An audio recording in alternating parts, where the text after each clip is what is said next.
இவற்றை நாம் ஒழிக்கத்தான் வேண்டும், எதிர்க்க முடியாது. சனாதன தர்மம் கம்ப்ளீட்டா ஒரு வைரஸ் மாதிரி, அதை எங்க நாசம் பண்ணணும் சொல்றாங்க. டெங்கு, மலேரியாவை போன்று சனாதனத்தை ஒழிக்க வேண்டும் என கூறிய தமிழக துணை முதலமைச்சர் உதயநிதி ஸ்டாலினுக்கு சுமார் 1 வருடம் கழித்து ஆந்திர துணை முதல்வர் பவன் கல்யாண் அவருக்கு எச்சரிக்கை விடுத்துள்ளார். சனாதன தர்மத்தை அழிப்பேன் என்று கூறுபவர்கள் கூட்டத்தோடு அழிந்து போவார்கள் என ஆவேசமாக அவர் சாபம் விட்டுள்ளார். இருவரது கருத்துக்களையும் இந்த பதிவில் பார்க்கலாம். இவற்றை நாம் ஒழிக்கத்தான் வேண்டும், எதிர்க்க முடியாது. கொசு, டெங்கு காய்ச்சல், மலேரியா, கொரோனா இதையெல்லாம் நம்ம எதிர்க்கக்கூடாது, ஒழித்து கட்ட வேண்டும். அப்படிதான் இந்த சனாதனம் என்பதை எதிர்ப்பதை விட ஒழிப்பதே நாம் செய்ய வேண்டிய முதல் காரியமாகும்.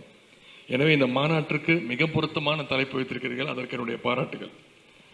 சனாதனம்னா என்ன? சனாதனம் அப்படிங்கிற பெயரே சமஸ்கிருதத்திலிருந்து வந்தது தான். சனாதனம் சமத்துவத்திற்கும் சமூக நீதிக்கும் எதிரானது. சனாதனம்னா வேற ஒன்றும் கிடையாது. சனாதனங்கிறதுக்கு அர்த்தம் என்ன?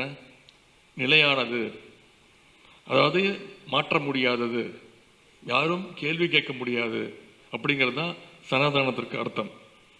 எல்லாவற்றையும் மாற்ற வேண்டும், எதுவுமே நிலையானது கிடையாது, எல்லாவற்றுக்கும் நாம் கேள்வி கேட்க வேண்டும் என்பதற்காக உருவான இயக்கம்தான் இந்த கம்யூனிஸ்ட் இயக்கமும் திராவிட முன்னேற்ற கழகமும்.